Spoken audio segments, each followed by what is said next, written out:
Madam Chair, The Honorable Zamora.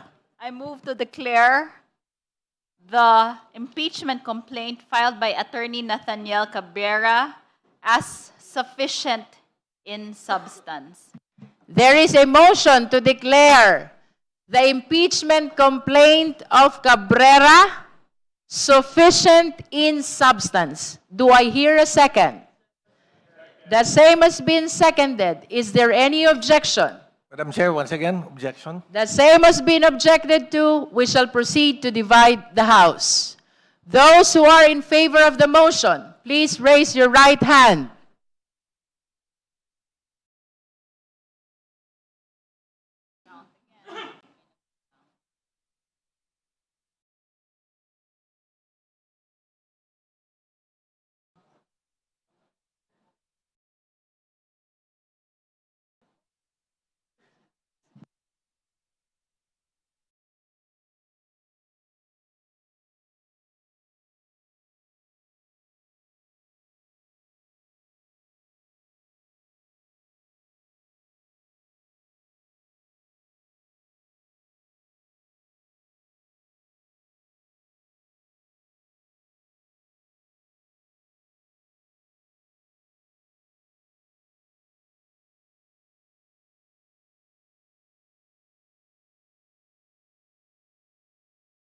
Secretariat, are you okay? You may put down your hands. Those who are not in favor of the motion, please raise your right hand.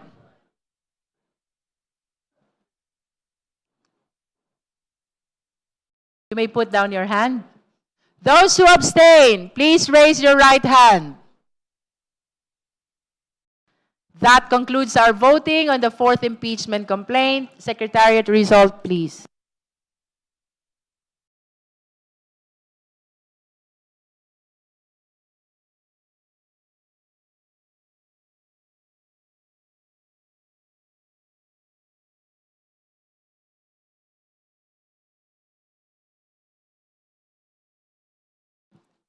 With 54 votes in the affirmative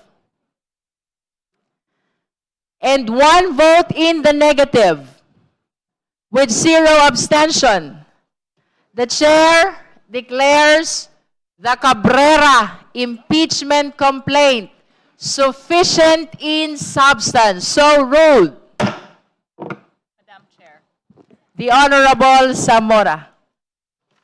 in view of the finding of the sufficiency and substance of the two impeachment complaints, I move to issue notice to the Vice President or the respondent of the impeachment complaints to file her answer to the impeachment complaints within a non-extendable period of 10 calendar days from receipt of this notice. Thank you, Madam Chair. There is a motion for the issuance of notice to Vice President Sara Duterte for the filing of her answer to the two impeachment complaints within the non-extendable period of 10 days. Do I hear a second?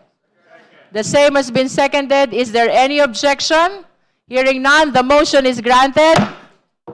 The committee is directed to issue the necessary notice to the respondent.